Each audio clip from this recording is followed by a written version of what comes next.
Kabanata 2071.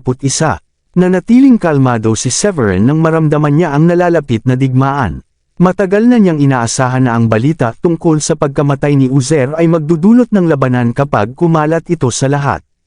Bukod pa rito, nauna nang lumabas sina Sean at ang iba pa bago siya, at tiyak na ipapaalam nila ang balita sa Dayform Sect. Hinding-hindi siya palalampasan ng Dayform Sect kapag nalaman nilang pinaslang ang kanilang henyo. Palihim na nanuya si Severin nang makita niyang sinalakay siya agad ng mga Paragon Cultivator paglabas pa lamang niya sa Vortex. Kahit hindi niya gaanong kilala si Guano, malinaw na isa itong level 9 Paragon dahil isa itong elder ng Dayform Sect. Dahil sa galit ng makapangyarihang mga Paragon Cultivator, nagbago ang kulay ng langit. Ayaw ni Severin na madamay sina Dayan at ang iba pang kababaihan dahil sa kanya, kaya mabilis siyang umangat sa himpapawid at tumabi kay Miles sa ere. Nang makita ni Miles si Severin na dumating sa tabi niya, palihim siyang nagpadala ng mensahe gamit ang kanyang Divine Sense habang nilalabanan ang rumaragasang aura ni Guano. Severin, talagang nagdulot ka sa akin ng napakalaking problema sa pagkakataong ito, reklamo ni Miles na may mapait na ngiti. Hindi niya talaga inasahan na papatayin ni Severin ang henyo ng Dayform Sect na si Uzer. Talagang nasa alanganin sila. Bukod pa roon, lalo pang lumala ang sitwasyon dahil nakuha ni Severin ang pamana ng Wildfire Royal Paragon at ang pinakamataas na antas ng Spiritual Treasure. Pagkatapos ng lahat, kinaiinggitan ng maraming Paragon Cultivator ang dalawang bagay na iyon. Alam ni Miles na iniisip ng mga elder ng iba't ibang sekta na patayin si Severin upang maagaw ang mga kayamanan. Kaya hindi na siya magtataka kung hindi makakalabas ng mag-isa si Severin mula sa Arctic Heights. Bagamat isa siyang Sword Cultivator at mas mataas ang kanyang combat power kumpara sa isang Paragon na kapareho ng antas, hindi lang si Guano ang Paragon sa Arctic Heights. Si Fabian mula sa Gars ay nanunood din mula sa gilid na may bahid ng pagnanais na pumatay at kasakiman sa kanyang mga mata. Gusto rin niyang ipaghiganti si Sean. Sa mas malayo, ang mga elder ng Pure Void Sect, Morver Sect, ang mga Steel, at ang iba pa ay nanunood lamang sa gilid na parang nanunood ng isang palabas sa telebisyon. Kung matatalo ako ni Guano at mapapatay si Severin, magsisimula ang lahat na magagawan para sa Royal Paragon Spiritual Treasure, naisip ni Miles habang lalo pang sumasakit ang kanyang ulo. Umaasa na lamang siya na makarating agad si Oscar matapos matanggap ang mensahe. Kung hindi, baka hindi niya kayang protektahan si Severin laban sa napakaraming Paragon gamit lamang ang kanyang antas ng cultivation. Matapos mag-isip ng ilang segundo, muli siyang nagpadala ng mensahe kay Severin gamit ang kanyang Divine Sense. Severin, kapag nagsimula ang laban, tumakas ka agad. Bibili ako ng oras para sa iyo. Nang marinig ang pagiging seryoso ni Miles, naunawaan din ni Severin na kung mananatili pa siya roon, lalo lamang siyang magdudulot ng problema, kaya tumanggaw siya. Kasabay nito, si Guano na nakatayo sa ere ay nakita si Miles na determinadong ipagtanggol si Severin, dahilan upang biglang dumilim ang kanyang mukha. Nang marinig ni Guano si Miles na tinatanong siya kung talagang mananatili lamang siya at walang gagawin habang tinatakot niya si Severin, labis siyang nagalit na muntik na siyang atakihin. Pagkatapos ng lahat, isa siyang elder ng Dayform Sect at isang cultivator na nasa antas ng Paragon. Bahala ka, tingnan natin kung sino ang huling tatawa, galit na sigaw ni Guano na may madilim na mukha. Pagkasabi niya nito, sumabog ang nag-aapoy na banal na liwanag mula sa bawat selula ng kanyang katawan, dahilan upang hamampas at magwagayway ng marahas ang kanyang mga kasuotan. Ang malakas na kapangyarihan ng langit at lupa ay umangat sa himpapawid na parang maningning na liwanag. Sa isang iglap, isang maliwanag at nagliliyab na liwanag ang sumabog mula sa malalawak na kabundukan at pinaliwanagan ang buong lupa. Kasabay ng kumikislap na liwanag, isang walang hanggang nakakatakot na aura ang umangat. Alam ng lahat na magsisimula na ang digmaan laban kay Severin nang makita nila iyon. Nakita nila si Guano, na balot ng maliwanag na liwanag, na dahan-daw ang iniunat ang isang daliri. Sa sumunod na sandali, marahas na yumanig ang buong kalangitan, at pagkatapos ay isang daliri na parang banal na haligi ang bumagsak mula sa itaas ng langit patungo kay Severin. Sa isang iglap, napuno ang buong kalangitan ng malalakas na hangin, kumikislap na kulog, at lumilipad na mga pilak na ahas. Ang buong Arctic Heights ay naging tila isang tanawin ng katapusan ng mundo. Crack! Habang bumabagsak ang napakalaking daliri, may marahang tunog ng pagkabasag na umalangaw-ngaw sa nakapaligid na espasyo, na para bang kahit ang mismong hibla ng oras at espasyo ay hindi na makayanan ang paninikaw. Hindi napigilan ni Tobias na higpitan ang kanyang mga kamao nang makita niya ang daliri sa taas ng langit ay papabagsak na kay Severin. Tinitigan niya ito na may bahagyang ngiti at sumigaw, "Ngayon tingnan natin kung paano ka makakatakas sa pagkakataong ito." Hindi kalayuan, si Soren na may matinding galit kay Severin ay tumawa ng mapanlait. Pagkatapos ng sandali, umiling siya na may bakas ng pagsisisi sa kanyang mukha at sinabi na sayang lamang at hindi niya ito napatay gamit ang sarili niyang mga kamay. Nagkaroon na ng balak si Soren na patayin si Severin mula nang sapilitang paalisin siya nito mula sa palasyo habang nag-aagawan sila para sa mga Royal Paragon Relic. Gayunpaman, dahil sa matinding paninikaw ni Severin noon, hindi siya lubos na nakatitiyak na kaya niyang talunin ito. Sa huli, wala siyang nagawa kundi ang umatras mula sa palasyo ng may panghihinayang. Dahil dito, likas na labis ang tuwa ni Soren ng isang elder mula sa Paragon level ang mismong kumilos. Sa sandaling iyon, isang elder ng Pure Void sect na nakasuot ng itim na balabal ay nagliwanag ang malalim niyang mga mata. Sinabi niya kay Soren gamit ang kanyang divine sense na haharangan niya ang daan ng pagtakas ni Severin kung kikilos din si Fabian mula sa Gars, at kapag nangyari iyon ay pumunta si Soren at agawin ang Royal Paragon Relic mula kay Severin. Kumpiyansang tumanggo si Soren at sinabing huwag mag-alala at ipagkatiwala na lamang iyon sa kanya.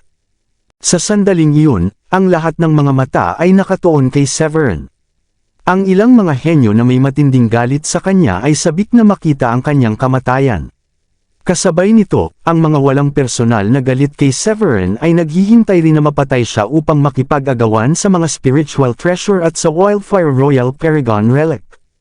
Ang kasuotan ni Severin ay marahas na hinahampas ng hangin sa ilalim ng napakalakas na presyon, at ang ilang bahagi nito ay unti-unti nang nadudurog.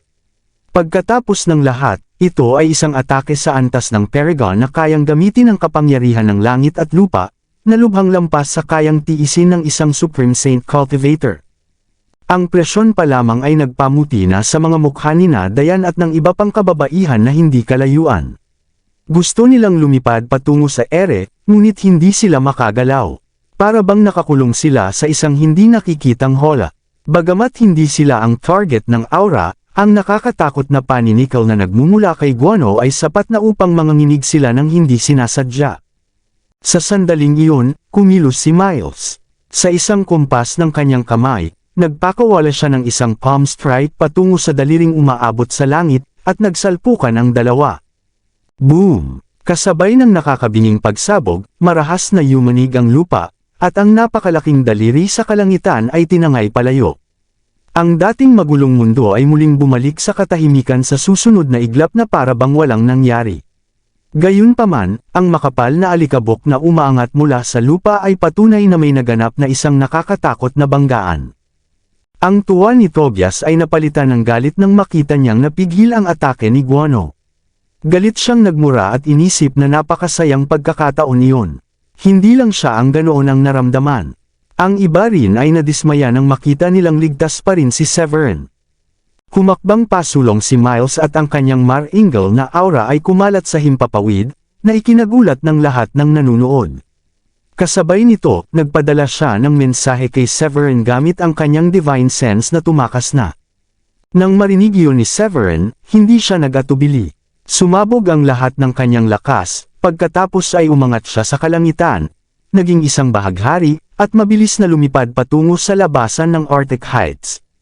Nang makita ni Guano na umaakyat sa langit si Severin, agad niyang inutusan ang kanyang mga disipulo. Mga disipulo ng Dayform sect, pigilan ninyo si Severin na makaalis sa lugar na ito. Hindi siya dapat makaalis.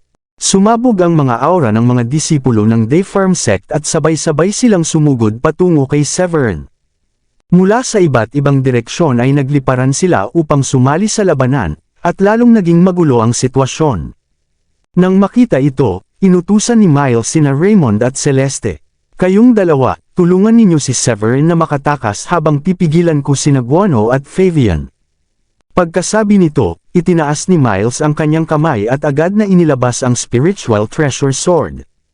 Sa sumunod na sandali, ang nagliliyab na sword intent sa paligid niya ay umangat na parang maningning na liwanag, na tumatagos sa kalangitan at lumilipad sa ere habang naglalabas ng isang lubhang nakakatakot na aura.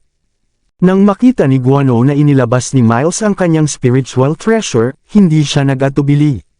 Mabilis niyang binuo ang isang seal, at kasabay nito ay umagos ang mga bakas ng kidlat mula sa kanyang katawan. Nagtipon ang mga ito sa harap niya at bumuo ng isang sibat ng kulob na kasing kapal ng isang haligi, habang patuloy na naglalabas ng napakalakas na aura. "Mamatay ka," marahas na sigaw ni Guano. Tila marahas na yumanig ang langit at lupa, at isang malakas at hindi kilalang aura ang kumalat ng baliw sa buong kalangitan. Agad na nagbago ang mga ekspresyon ng mga elder mula sa iba pang sekta na nanunood mula sa malayo nang maramdaman nila ang aurang iyon. Iyan ang Thunder Combat Techniques ng Dayform Sect. Mukhang ibinubuhos na ni Guano ang lahat ng kanyang lakas para patayin si Severin. Kasabay ng sigaw na iyon, si Guano na nakabuo na ng Thunder Spear ay nanunuya kay Miles at inihagis ang sibat ng kulog patungo sa kanya.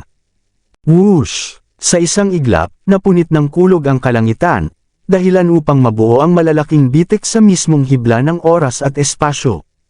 Ang nakakatakot na kapangyarihan ay gumuho sa lupa at bumasag sa langit, at saan man dumaan ang Thunder Spear ay sumiklab ang mararahas na hangin, lupa, tubig, hangin, at apoy, na parabang ang buong espasyo sa dinaanan nito ay nadurog at naging ganap na kaguluhan.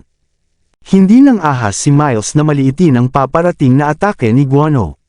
Sumabog ang spiritual energy sa kanyang katawan, at naglalabas ng malakas na kapangyarihan ng langit at lupa, at ibinuhos ito sa spiritual treasure sword na hawak niya. Sa isang iglap, isang matalim na sword intent ang biglang umangat mula sa lupa at sumibat patungo sa langit. "Hiwain," mahinang sigaw ni Miles. Iwinasiwas niya ang mahabang espada sa kanyang kamay, at isang bughaw na sword beam na may habang ilang milya ang tila hamati sa kalangitan. Boom! Ang napakalaking pagsabog ay nagpakawala ng isang nakakatakot na shockwave, na agad na nagpatag sa isang lugar na mahigit 10 milya ang lawak. Si Severin na nasa ere ay tinangay rin palayo ng shockwave. Sinusubukan pa lamang ni Severin na patatagin ang kanyang sarili nang ang napakaraming disipulo ng Dayform Sect ay humahabol na sa kanya. Nang makita ito, agad niyang sinabi kina Raymond at Celeste na nasa tabi niya, "Maari ba ninyong ihatid sa ligtas na lugar ang aking mga asawa at ako na ang bahala sa mga humahabol sa likuran?" Pagkarinig nito, bahagyang nagbago ang ekspresyon ni Raymond. May utos siya mula kay Miles na ihatid si Severin sa ligtas na lugar, ngunit ngayon ay gusto ni Severin na siya mismo ang humarap sa mga humahabol. Hindi ba ito parang inuuna ang mali, naisip niya? Bagamat hindi rin siya masaya na si Severin ang kumuha ng Royal Paragon Relic at ng pinakamataas na antas ng spiritual treasure, nakataya pa rin ang interes ng sekta. Kaya imposible para sa kanya na kumilos na parang isang masamang tao. Agad na umiling si Raymond at sinabi na hindi at kailangan mong sumama sa amin. Bumantong hininga si Severin at sinabi na natatakot siya na wala ni isa sa kanila ang makakalabas ng ligtas kung sasama pa siya sa kanila. Sa sandaling iyon, parami ng parami ang mga disipulo ng Dayform Sect na humahabol. Nang makita ito, tumigil na si Raymond sa pagpipilit na sumama si Severin. Mabilis niyang inakay sina Dayan at ang iba pang kababaihan upang lumipad palabas ng Arctic Heights. Nang makasiguro si Severin na ligtas nang nakalayo ang mga kababaihan, tumalikod siya. Inilabas niya ang dalawang spiritual treasure, ang Dark Gold Bell at ang Scarlet Sky Sword. Sa naglalagablab na aura hanggang sa sukdulan, sinalubong niya ang mga disipulo ng Dayform Sect. Ang grupo ng mga disipulo ng Dayform Sect, na ang pinakamataas na antas ng cultivation ay level 6 o 7 lamang ng Supreme Saint, ay isa-isang bumagsak sa bawat hampas ni Severin. Para lamang itong paghiwa ng gulay. Habang pinapatay ang mga disipulo, patuloy rin siyang umatras palabas ng Arctic Heights. Nang makita na kahit ang mga disipulo ng Dayform Sect ay hindi kayang hulihin si Severin, isang tumingin si Fabian kay Guano na kasalukuyang pinipigilan ni Miles. Nagsimula na siyang mataranta. Itinaas niya ang kanyang kamay at ginawang parang kuko habang malakas na sumisigaw na ikaw na munting bata ka, paano mo nagawang saktan ang aking disipulo? Hinding-hindi kita hahayaang makatakas. Sa isang iglap, isang napakalaking atakeng hugis kuko na kasing laki ng bundok ang nabuo sa kalangitan, at ang nakakatakot na aura na nagmumula rito ay nagpang-inig sa lahat ng walang tigil. Iniisip na walang hiya si Fabian sa pananakot sa mas mahihina. Si Miles na kasalukuyang lumalaban kay Guano ay galit na umungal sa kanya at nagsabing, Fabian, paano mo nagawang atakihin ang aking disipulo? Tandaan mo ito, tiyak na pagbabayarin kayo ng aming Grandino sect, ang Gars, sa ginawa ninyo. Nanatiling walang pakialam si Fabian. Ginawa niyang parang mga kuko ang kanyang 5 daliri upang kontrolin ang maltong kuko, na bumagsak mula sa langit at dumagan kay Severin. Sa sandaling iyon, si Severin na kasalukuyang lumalaban sa mga disipulo ng Dayform sect ay tumangala at sinulyapan ang matalim na maltong atake ng kuko sa itaas niya. Lumiit ang kanyang mga mata nang maramdaman niya ang nanginginig na aura na paparating sa kanya.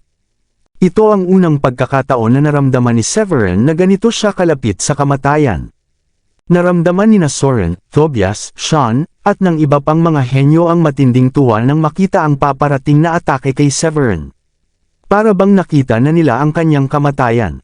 Gayunpaman, may isang kakaibang panginginig sa malayong kalangitan, na parang tunog ng isang malaking kampana na tumutunog. Yumanig ang tunog sa kalangitan at ikinagulat ng lahat. Habang nagtataka pa sila kung saan nagmula ang tunog, biglang nanginig ang mga Paragon level elder ng mga pangunahing sekta, at bakas ang takot sa kanilang mga mukha. Sa ilalim ng paningin ng lahat, walang katapusang liwanag ang namukadkad sa silangang kalangitan. Mayroon ding maringal na hininga ng walang hanggan, na tila kayang lipulin ang lahat sa oras at lahat ng nilalang. Bukod pa rito, may halong galit ang nakakatakot na aura, na para bang kayang sunugin ang buong mundo, dahilan upang manggilabot ang lahat. Biglang may isang tinig na parang nagmumula mismo sa langit ang umalangaw sa pandinig ng lahat. Fabian, inakala mo bang hahayaan ka lamang namin na gawin ang anumang gusto mo sa aking disipulo? Kabanata 2075. Kasabay ng isang galit na ungol, naramdaman ng lahat ang isang nakakatakot na presyon na rumaragasa patungo sa kanila. Para bang ang maringal na langit at lupa ay dumadagan sa kanilang dibdib, dahilan upang maging mahirap ang paghinga. Ang rumaragasang galit ay nagdulot ng matinding takot sa lahat. Lalo na kay Guano na may madilim na mukha at payat na pangangatawan, na nakasuot ng berdeng balabal. Hindi niya napigil ang manginig sa kaibuturan ng kanyang puso nang marinig ang galit na ungol. Tumingin siya sa bahagharing lumilitaw mula sa malayo sa kalangitan, dahilan upang biglang lumiit ang kanyang mga mata. Maging ang kanyang tinig ay nanginginig ng bigkasan niya ang pangalan, Oscar Burton. Ang horripilanteng ekspresyon ni Guano at ang pangalang Oscar ay ikinabigla ng lahat sa Arctic Heights. Narito ang sect leader ng Grandi Uno sect na si Oscar Burton. Grabe, ito ay isang Royal Paragon Cultivator. Hindi ka panipaniwala na personal na nakialam ang sect leader ng Grandi Uno sect na nangangahulugan bang ligtas na si Severin. Sunod-sunod ang mga sigaw ng pagkabigla mula sa iba't ibang panig. Isang mahabang bahaghari ang mabilis na lumipad sa kalangitan ng Arctic Heights patungo kay Severin. Sa loob ng bahaghari ay isang lalaking nasa katanghaliang gulang na nakasuot ng kulay abong balabal. May bahid ng galit at katatagan sa kanyang mukha. Ang kanyang maringal na katawan ay tila naglalaman ng walang hanggang kapangyarihan, habang patuloy na naglalabas ng isang nakakatakot na aura. Ang lalaking iyon ay walang iba kundi si Oscar, ang sect leader ng Grandi Uno sect. Sa sandaling iyon, nakatayo si Oscar sa gitna ng ere. Puno siya ng galit habang marahas na humahampas ang kanyang mga kasuotan sa hangin. Mula sa itaas, malamig niyang tinitigan si Guano na hindi kalayuan at si Fabian Gars na siyang umatake kay Severin. Paano ka naglakas loob, Guano? Malakas na sigaw ni Oscar na umalangaw sa bawat sulok ng kalangitan. Sa isang iglap, isang maringal na presyon ang marahas na bumagsak pababa patungo kay Guano. Sa harap ng pagtatanong ni Oscar, ang dating arrogante na si Guano ay biglang namutla. Sa sobrang takot, hindi siya makapagbitaw kahit ng isang salita. Hindi kalayuan, si Fabian na nakasuot ng itim na balabal ay seryosong pinagmamasdan ang nangyayari, puno ng takot ang kanyang mga mata. Si Oscar ay isang tunay na Royal Paragon, samantalang siya ay isa lamang level 9 Paragon. Wala siyang kahit katiting na tsansang manalo laban dito. Hindi lamang si Guano at Fabian ang natakot sa naglalagablab na aura na nagmumula kay Oscar. Sa sandaling iyon, ang mga Steel at ang mga Paragon level na Elder ng Pure Void Sect, Morver Sect, at iba pang sekta ay pawang nabigla sa paglitaw ni Oscar. Wala ni isa ang nangahas magsalita dahil sa napakalaking agwat ng kanilang kapangyarihan kumpara kay Oscar. Tahimik lamang silang nakatingin habang likas na umatras ng ilang hakbang. Bagamat isang antas lamang ang pagitan ng Royal Paragon at Level 9 Paragon, ang agwat nito ay tila isang bangin na hindi kailanman matatawid. Si Miles, na nababalutan pa rin ng nakakatakot na aura, ay hawak ang kanyang spiritual treasure sword habang nasa ere. Nang makita niyang dumating si Oscar, agad na namukadkad ang isang ngiti sa kanyang mukha. Naglaho rin ang galit sa kanyang anyo, at sa wakas ay nakahinga siya ng maluwag. Sa wakas ay dumating ka rin. Kung mas nahuli ka pa, hindi ko na maisip kung ano ang maaaring mangyari, sabi ni Miles habang bahagyang nanginginig ang tinig. Makikita ang bakas ng takot sa kanyang mga mata habang tumango siya kay Oscar. Inilipat ni Oscar ang kanyang tingin mula kay Guano patungo sa napakalaking fingerprint na pabagsak na sana kay Severin. Isang bahid ng paghamak ang lumitaw sa kanyang labi, hindi ba ito ang sikat na lihim na teknik ng Gars na tinatawag na Sky Crusher Seal? Pagkasabi niya nito, biglang umihip ang isang marahas na hangin sa paligid at napuno ang himpapawid ng masaganang enerhiya mula sa itaas. Ang payat na kamay ni Oscar ay tila nagliwanag na parang mga bituin nang ilabas niya ito mula sa manggas ng kanyang kulay abong balabal. Sa isang magaan ngunit matalim na galaw at isang pitik ng kanyang mga daliri, lumikha siya ng bahagharing liwanag na humiwas sa kawalan sa napakabilis na bilis. Habang dumadaan ang liwanag sa ere, isang nakakabinging dagandong ang sumabog sa ilalim ng nakakatakot na paningin ng lahat. Nang inig ang nakapaligid na espasyo habang ang napakalaking fingerprint ay naglaho at naging maliwanag na enerhiya na pumuno sa kalangitan. Sa mismong sandaling iyon, sinamantala ni Oscar ang maikling pagkakataon upang hilahin si Severin gamit ang kanyang telekinetic na kapangyarihan at dalhin ito sa kanyang tabi. Nang may layo na si Severin mula sa nalalapit na panganib, dali-dali siyang nagpasalamat sa sect leader. Ngumisi si Oscar, talagang hindi ka nagkulang sa reputasyon mo bilang core disciple ng ating sekta. Nakakagulat na napatay mo si Uzer ng Dayform sect kahit mas mababa ka ng ilang antas kaysa sa kanya. Tahimik na tumayo si Severin sa tabi ni Oscar at nakahinga ng maluwag nang hindi siya pinagalitan nito. Napakabilis ng mga pangyayari kaya bago pa man maunawaan ng lahat ang nangyari, nailigtas na si Severin. Sa panig ng Gars, nanginginig sa galit si Sean habang pinapanood si Severin na nailigtas. Isang matinding mura ang pumasok sa kanyang isipan. Akala niya ay tiyak nang mamamatay si Severin, ngunit biglang lumitaw si Oscar sa pinakahuling sandali. Pagkatapos ay umalangaw ang tinig ni Fabian sa isipan ni Sean. Talo na ang laban na ito ngayong dumating na si Oscar. Siya ang sect leader ng Grundy Uno sect. Umalis ka na agad. Hindi sumagot si Sean at patuloy lamang na tinitigan si Severin ng may matinding galit. Ganito rin ang naging reaksyon ng iba sa larangan ng labanan. Hinigpitan ng Pure Void sect na si Soren ang kanyang mga kamao at nagngit-ngit sa galit, na tila walang katapusang swerte si Severin at buhay pa rin ito matapos ang lahat ng nangyari. Gusto rin niyang mamatay si Severin, kaya lalo siyang nadismaya nang hindi natuloy ang inaasahan. Sa kabila ng kanyang galit, alam ni Soren na wala nang saysay ang magpatuloy, kaya nagpa siyang umatras.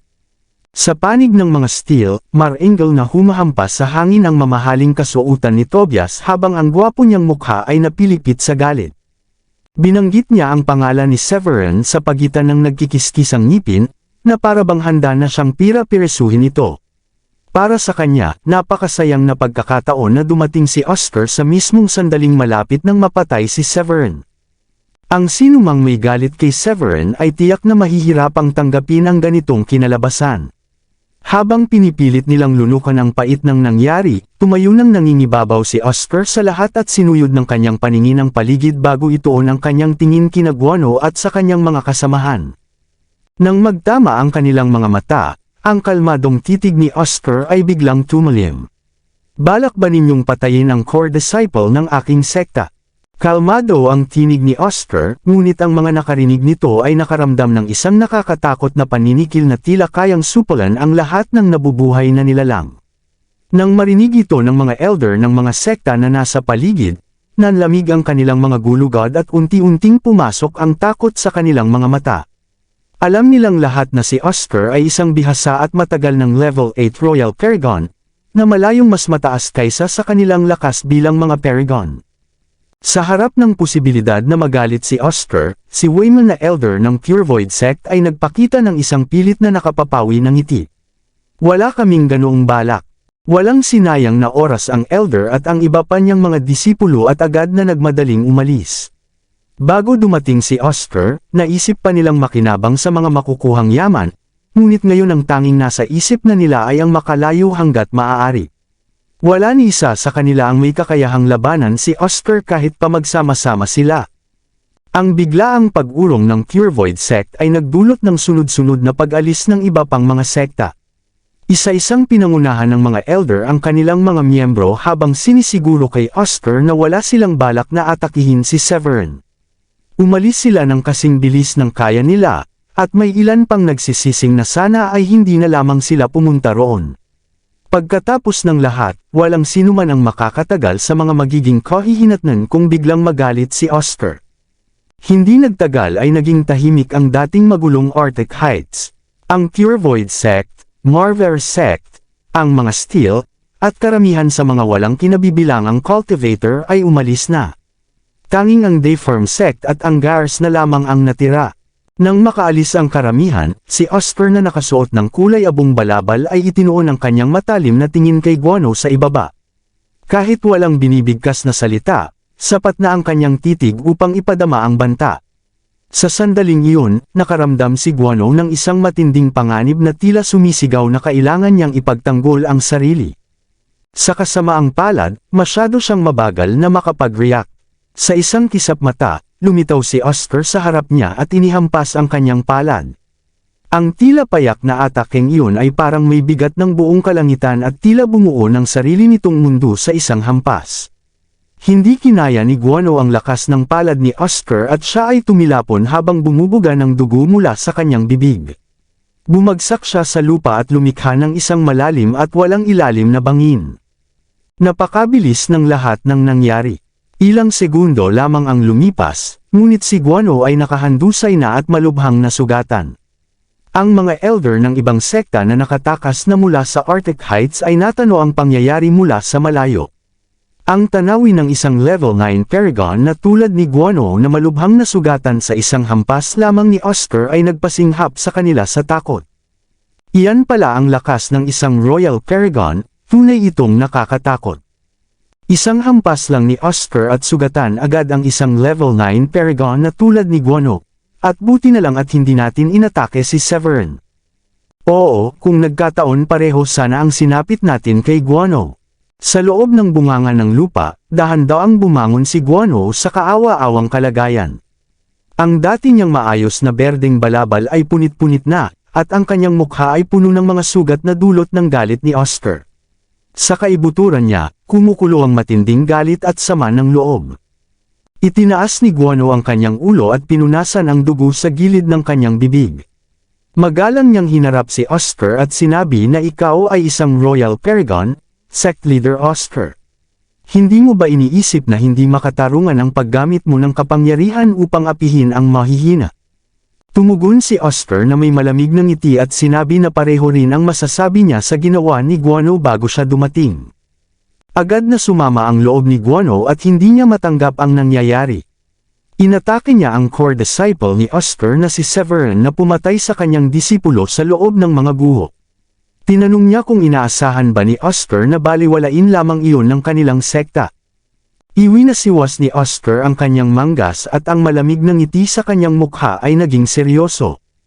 Matamang tiningnan niya si Guano at sinabi na ang pag-aagawan ng kayamanan sa loob ng mga guho ay isang pagsubok ng lakas. Itinakda ng kapalaran na ang henyo ng Dayform sect ay matalo at mabura sa pag-iral ng core disciple ng kanilang sekta. Ang pag-atake sa isang junior ay kaiyahiyang asal, lalo na kung galing ito sa isang paragon. Inutusan niya si Guano na magbayad sa kanyang ginawa kung ayaw nito, ay ililibing siya roon mismo. Lalong lumamig ang boses ni Oscar sa huling bahagi at mas tumindi ang nakakatakot na pressure na inilalabas niya kay Guano. Matapos dumating dahil sa pakiusap ni Miles, nasaksihan ni Oscar ang isang kaiyahiyang eksena kung saan dalawang paragon ang nagtutulungan laban sa isang Supreme Saint. Sa harap ng pagtatanong ni Oscar at ng kanyang napakalakas na aura, ramdam ni Guano na lalo siyang nalulugmok.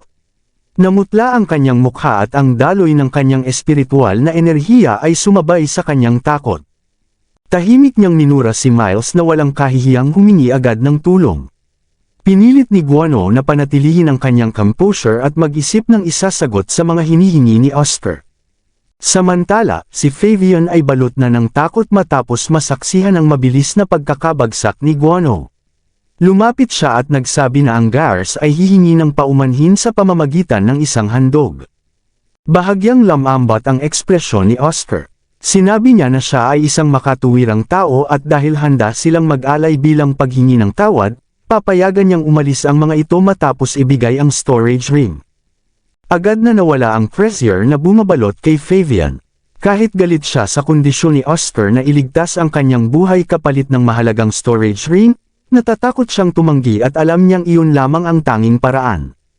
Malubhang nasugatan ni Oscar si Guano sa isang simpleng atake lamang. Dahil kapantay niya si Guano, alam ni Fabian na ang paglaban ay magdudulot lamang ng kaparehong kapalaran. Sa kabila ng matinding pagnanais na itago ang storage ring, tinanggap ni Fabian ang kanyang kapalaran at inihagis ito kay Oscar.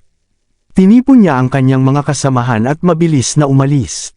Nang mapansin niyang nakatutok pa rin ang nakamamatay na tingin ni Sean kay Severin, agad siyang nagbabala na kailangan na nilang umalis ngayon din at malaki ang tsansang mamatay sila roon kapag nagtagal pa sila. Mahigpit na kinuyam ni Sean ang kanyang mga kamao sa galit at kahihiyan. Sabik niyang patayin si Severin, ngunit alam niyang wala siyang pag-asang manalo kung mas mahina ang kanilang elder. Nagbigay si Sean ng isang huling punong-puno ng lason na tingin kay Severin bago umalis kasama ni Fabian at ng Gars. Ang Dayform sect at ang Grundy Uno sect na lamang ang natira sa Arctic Heights. Pinikit ni Oscar ang kanyang mga mata habang tinitingnan si Guano na patuloy pang pilit na bumabangon. Maraming salamat sa lahat ng sumusubaybay. Please subscribe and follow my YouTube and Facebook channel, Filipino Novel. Maraming salamat po. Habang lalong lumalala ang galit ni Oscar, patuloy na sumisikip ang pressure sa paligid, agad na namula ang mukha ni Guano. Nangangalit sa sakit ang kanyang katawan, humihina ang kanyang espiritual na enerhiya, at mabilis na nababawasan ang kanyang espiritual na lakas. Ang presensya ng isang Royal Paragon na nakatindig sa ibabaw niya ay nagdulot ng matinding takot na nagpayanig sa kanyang mga binti. Matapos huminga ng malalim, nilabanan ni Guano ang nakakatakot na pressure at nagsalita. Mag-aalay siya ng isang espiritual na kayamanan kay Severin bilang tanda ng kanyang paghingi ng tawad at umaasang sapat iyon upang maayos ang hindi pagkakaunawaan. Ipinakita ng may asim ang mukha ni Guano habang inilabas niya ang isang espiritual na kayamanang hugis kampana. Ang pilak na kampanang kasing laki ng palad ay naglalabas ng espiritual na enerhiya na nagpapahiwatig na ito ay isang mababang uri ng kayamanan. May pag-aatubili niyang inialay ang kampana. Kahit ito ay isang inferior quality na kayamanan na hindi maikukumpara sa mga relic ni Wildfire at sa Sky Soil Zenith na nakuha ni Severin, tiwala siyang magiging kapaki-pakinabang pa rin ito. Lumaki ang mga mata ni Oscar sa gulat. Nabanggit ni Guano ang mga relic ni Wildfire at ang elite quality na kayamanan na kilala bilang Sky Soil Zenith. Dumating si Oscar matapos ang pakiusap ni Miles, at ang alam lamang niya noon ay napatay ni Severin ang henyo ng Dayform sect, habang naghahanap ng kayamanan. Wala siyang ideya kung bakit napakalaki ng galit ng ibang mga sekta kay Severin. Mula sa mga salita ni Guano, malinaw na hindi lamang minana ni Severin ang pamana ng isang Royal Paragon, kundi nakuha rin niya ang pinakahinahangad na Sky Soil Zenith. Nang makabawi si Oscar mula sa pagkabigla, bigla siyang natawa ng malakas. Ipinagmamalaki mo ang Grande Uno Sect. Sa likod ng kanyang ngiti ay matinding pagkagulat. Alam niyang si Wildfire ay isang alamat na namuno sa South Sky libu-libong taon na ang nakalipas. Ang matagumpay na pagkuha ni Severin sa pamana ni Wildfire ay isang napakalaking biyaya para sa Grande Uno Sect. Noon, nakikita lamang ni Oscar kay Severin ang potensyal na maabot ang antas ng isang Royal Paragon o higit pa. Ngunit ngayon, dahil nasa kanya ang mga relic ni Wildfire, sigurado si Oscar na malalampasan siya ni Severin sa hinaharap. Ang natatanging chaotic constitution ni Severin na sinamahan ng mga teknik ni Wildfire ay isang kombinasyong hindi kayang isipin ng karaniwang tao. Lalo na mahalaga ang Sky Soil Zenith, isang elite quality na espiritual na kayamanan. Kahit ang apat na pangunahing sekta sa South Sky ay may tig-iisang elite quality na espiritual na kayamanan lamang at mahigpit nila itong binabantayan. Nakakagulat na nakuha iyon ni Severin para sa kanyang sarili. Ang pagkabigla ni Oscar ay may halong kaunting inggit. Napabuntong hininga siya at inisip na natabunan siya ng napakalaking swerte ni Severin sa kabila ng kanyang maraming taong pagsasanay. Matapos ang isang huling halakhak, ibinaling ni Oscar ang kanyang pansin sa kampanang inialay ni Guano. Sa isang mabilis na galaw ng kamay, kinuha niya ang kayamanan at pinayagan si Guano na umalis. Patatawarin kita, maaari ka nang umalis. Nagliwanag ang mukha ni Guano sa ginhawa. Mabilis niyang ginamit ang kanyang banal na kamalayan upang magpadala ng mensahe sa kanyang mga disipulo at tumakas silang parang mga sugatang lobo. Matapos makita ang pag-urong ni Guano, dahan-daang bumaba si Oscar. Tiningnan niya si Severin na may maliwanag na ngiti at nagsabing palagi kang puno ng sorpresa, Severin. Kabanata 2100. Habang nagsalita si Oscar, inihagis niya ang storage ring ni Fabian at ang espiritual na kayamanan na inialay ni Guano kay Severin. Hindi na niya pinansin pa ang mga iyon. Masayang tinanggap ni Severin ang dalawang bagay na may ngiting puno ng pasasalamat matapos marinig ang papuri. Lumapit si Miles kasama ang mga disipulo at nagbigay galang kay Oscar. Magandang araw, sect leader. Iwinasiwas ni Oscar ang kanyang kamay bago magsalita kay Miles at sa iba pang miyembro ng sekta. Tapos na ang ekspedisyon, bumalik na tayo. Itinaas niya ang kamay, abot sa kalangitan, at hinila ang isang ulap mula sa walang hanggan. Isa-isa, samampo ang mga disipulo sa ulap. Lumapit si Severin sa kanyang mga asawa at nagpasalamat kay Raymond at Celeste bago sumama sa kanila sa ulap. Nang masakop na ng lahat ang ulap, pinakawalan ni Oscar ang kanyang aura bilang Royal Paragon at inililipat ang lahat mula sa Arctic Heights sa isang bahaghari ng liwanag. Walang ilang sandali, sumabog ang galit ni Tobias nang hindi makapaniwala. 10 milya ang layo mula sa Arctic Heights. Bakit? Bakit ka pa buhay? Nakatayo siya sa isang burol upang saksihan ang labanan, at labis siyang nagalit sa kinalabasan. Akala niya sapat na ang isang elder mula sa Gars at isa mula sa Dayfarm sect upang tapusin ang kapalaran ni Severin.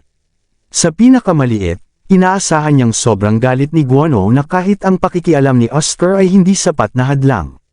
Sa kanyang pagkadismaya, parehong umatras ang mga elder, kaya nakatakas si Severin ng walang pinsala. Ang kaisipang iyon ay nagpasiklab ng labis na sama ng loob sa puso ni Tobias. Sa ibang lugar, si Sean na magulo ang itsura ay yakap-yakap ang putol na braso habang namumula ang mga mata sa galit.